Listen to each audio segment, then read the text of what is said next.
Shalom. First and foremost, I would like to give all praises to Yahweh, Bahasham, Yahweh Shai, Bahasham Rakakwadash. Double honor to the apostles of Great Millstone who rule well. Peace, blessings, and salutation to the elect of the nation of Israel. To you, I say Shalom. It's the book of Isaiah, chapter 19, verse 1. The burden of Egypt. Behold, Yahweh rideth upon a swift cloud, and shall come into Egypt, and the idols of Egypt shall be moved at his presence, and the heart of Egypt shall melt in the midst of it.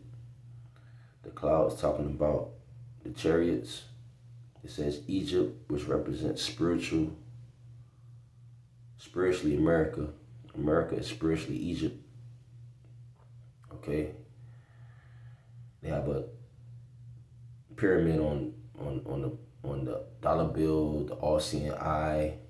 You got different symbolisms that goes back to Egypt as well. Okay, this is spiritual Egypt. Egypt was known for the captivity of the Israelites when Egypt began, right? Spiritually. This is also Babylon the Great, spiritually Nineveh as well. Okay. You have the northern kingdom here in captivity and the southern kingdom here in captivity. The Israelites, the tribes. Okay, when we're in bondage, we're in captivity, just like how we was in ancient Egypt. Okay, but the Lord, Yahweh, delivered his people from Pharaoh and his army, from the Egyptians. It says, the idols of Egypt shall be moved at his presence. These idols going to be afraid. They're going to quake. The things they idolize here, from false gods to the things they hold in high esteem. These things will be shown worthless at the presence of Yahweh, Bahasham, Yahweh Shai. These things will be shown to be worthless and weak when Yahweh Shai come back. It says, and the heart of Egypt shall melt in the midst of it. The heart meaning the mind, the heart of Egypt. Talking about the people. They're going to melt, meaning to be weak. Why? Because of the judgment of the Lord. Because the judgment that the Lord will bring upon this place, these people are going to be what? Weak and vain. Verse 2, and I will set the Egyptians against the Egyptians, and they shall fight every one against his brother, and every one against his neighbor, city against city, and kingdom against kingdom. And that's division, civil division, race wars, division in general. Okay, which that leads me to Matthew 24, verse 7. For nation shall rise against nation, and kingdom against kingdom. So you have people against people, nations against nations. And there shall be famines and pestilences and earthquakes in divers places. All these are the beginning of sorrows. There's famines, there's lack of food, lack of bread, lack of water. There's diseases on the forefront. There's earthquakes happening in diverse places. Okay? This is Isaiah chapter 19, verse 2. And I will set the Egyptians against the Egyptians. Got the so-called Americans going against these so-called Americans. American against American. Edomites against Edomites. The American Edomite against the American Edomite. Neighbors against neighbors.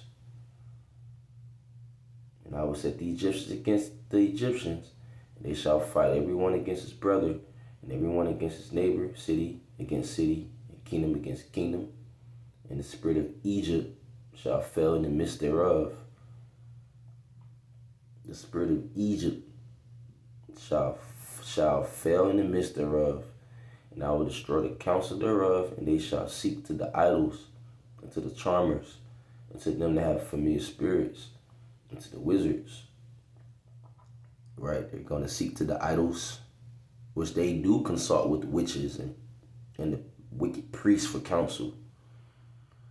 And, you know, these different senators and higher ups, elites, right? They consult with witches and warlocks and different wicked left-hand priests, and they consult with them, and they try to ask for counsel on, you know, what sacrifices to do and how to move forward with their plans. That's why they consulting with these witches. The scriptures say, "Suffer not a witch; thou shalt not suffer not a witch to live." Verse 4: And the Egyptians will I give over into the hand of a cruel lord, and a fierce king shall rule over them, saith the Lord, Yahweh of hosts. And we believe that to be Donald DJ Trump. He's that cruel lord. He's that cruel lord. I mean, it's the 7th month in the office. Look at what's been going on with the ICE raids and them separating families and things of that nature, man. Okay, people are being separated from their loved ones. All right, because we are in those perilous, dangerous times. The times of Jacob's trouble. So that since you people wanted somebody wicked to rule over you, well, there you go. You asked for your king, well, you got your king. Okay? Now you got MAGA, the MAGA crew. They mad. You know? You got the MAGA crew mad, upset. People are upset. You see that? Yeah, he's cruel, all right. He's a cruel lord. A cruel ruler. Very cruel, hard, cruel, severe, difficult. It says fierce, severe. And when you go into that word perilous, in 2 Timothy chapter 3, verse 1, in one of those definitions, it says for perilous, it says difficult, fierce. You see that? Difficult. So he's going to, and he's showing himself to be severe. He's showing himself to be stubborn. Yeah, when you go down, it says to show stubbornness. Speaking with a stiff neck, you know. Proud. That's Esau, Edom. That's who's the modern day Pharaoh. Pharaoh was considered a god on the earth. Who's that modern day Pharaoh? That's Romans chapter 9. Verse 17, for the scripture saith unto Pharaoh, even for this same purpose have I raised thee up, that I might shew my power in thee, and that my name might be declared throughout all the earth. Right? Verse 13, as it is written, Jacob have I loved, but Esau have I hated. The Lord loved Jacob, but he hates Esau.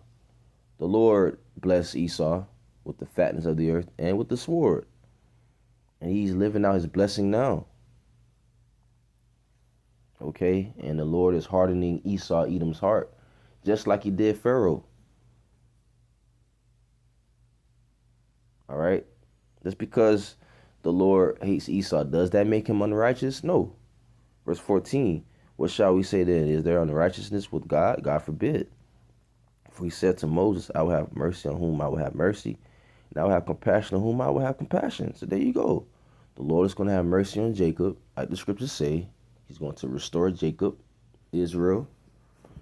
And he's going to destroy these different nations according to the Bible, according to prophecy. This book not for everybody. It's for his people, namely the elect, the believers. So with that, all praises to Yahweh, Bahasham, Yahweh Shai, Bahasham, Rakha Kodash, Shalom.